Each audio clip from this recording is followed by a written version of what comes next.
किती आहे ना हे धूर बोटे आहे ना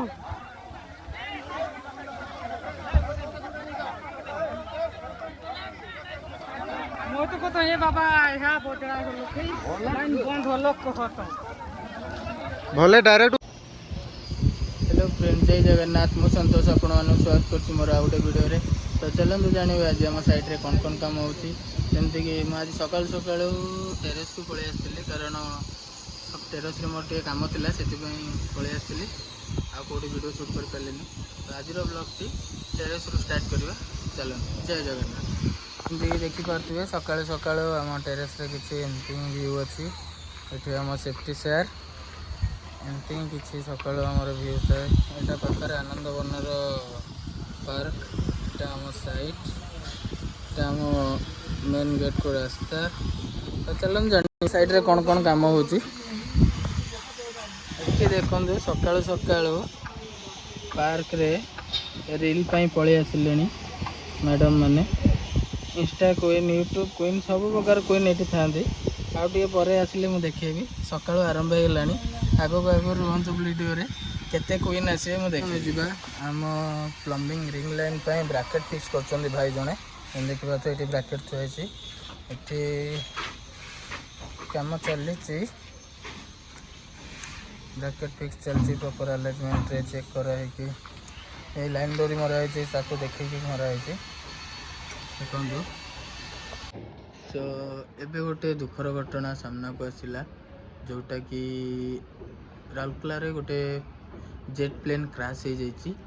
से राउरकेला से जो जगार होटा हूँ आम घर पाखे राउरकेला सेक्टर 22 जलडा ए ब्लॉक रे होती जोटा कि आम घर पाखर पाखापाखि 5-6 किलोमीटर दूरता। किंतु मु तो नाही सेठी तथापि खबर सुनला परे आउ वीडियोस तो एमती ही भाइराल हो जाऊँच आजिकल। तो से सब देखला परे मनटा भी दुख हो गला।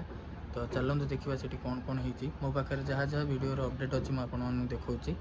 चलते ये जलदा है ब्लॉक गुड़िया टोली में। हाँ हाँ 9 सीटेड वाला है। राउरकेला से भुवनेश्वर जाने वाला एरोप्लेन जलदा ब्लॉक में क्रैश हुआ है।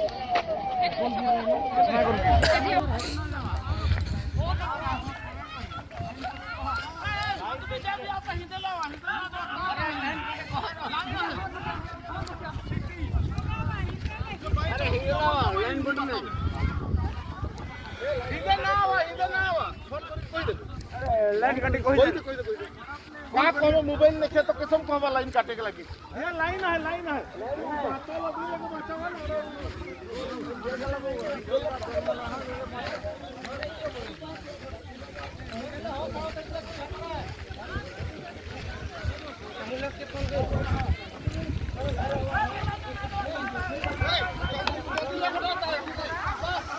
किती आहे ना हे धूर बोटे आहे ना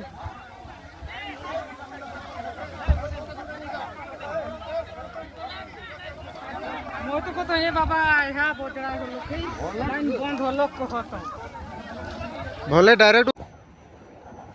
से प्लेन रे 6 जन थिले आउ 6 जन जाक पूरा गुरुतर भाव में इंजर्ड हो जाइछंती। कार मुंड फाटी जाइए, कार कौन होटा तो जना पड़ो मेडिकल ट्रिटमेंट पर। किंतु